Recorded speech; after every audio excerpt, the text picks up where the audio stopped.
Today we'll be looking at the Donnie model from Funky Skull's game for our Street Wars NYC games. So these models are to serve as NPCs and objectives in the game. And see here, slight flashing there, that came off. Mold lines, pretty decent here. Actually, these are really good. It's just around the legs. That means my file can take care of them fairly easy. The only tricky part would be there's some mold lines inside the jacket there. But love the look of this guy. It's a very 70s cut suit. I could probably find a lot of use for him in other games there. Now, it was $3 for the model, but believe me, I've paid more for worse sculpts. This guy is really spot on. Alright, so let's get him on the mat. Alright, finished cleaning up Donnie. You can see here these shiny sections where I took off the mold line with the metal file. But otherwise, he's looking good. Probably the toughest piece was, making the suitcase look smooth there and getting in between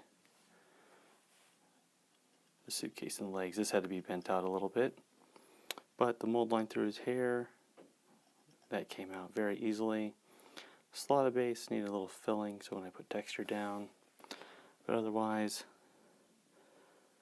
I like the three-piece suit option right there. That looks good.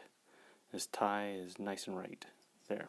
So let's see how he looks on the mat.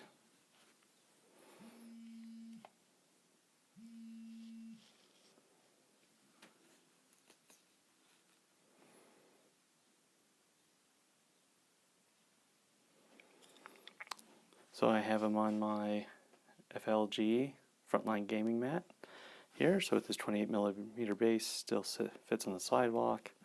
He's still in scale with my existing mat.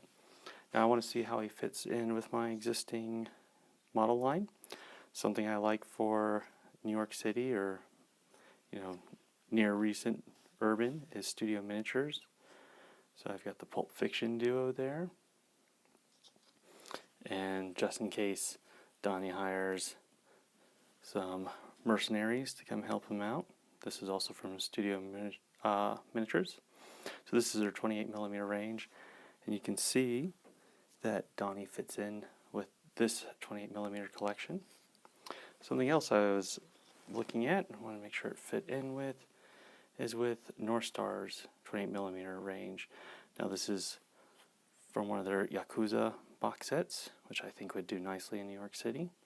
And you can see 28mm range fits right in, so I can swap these guys in and out next to each other. Now, since he's wearing a suit and tie, carrying a briefcase, I want to compare him to my Spectre miniature 28mm. And see, he's a bit shorter, a bit scrawny here. He's not as awesome an investment banker as Donnie, but that's alright. From looking 3 to 4 feet away, you wouldn't really notice it. So I want to see how Donnie fits in with some of the terrain he'll be walking by in my games. So this is one of the pieces from Marvel Crisis Protocol. I do like their plastics. And even though MCP terrain scaled for 40mm, the 3-inch rise on the building works just fine.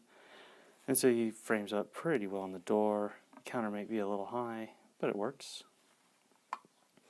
Something else I want to use them on, and you see it in the back here, is some terrain I got off Thingiverse. This is from 3DP Design Lab. It's a remix of terrain for prints. So let's get a better view. So you can see Donnie looks like he could be stepping out from visiting an independent contractor. So overall, Donnie's a good buy. I could see using him in some of my other modern games, like Spectre, Operations, in addition to Street Wars NYC.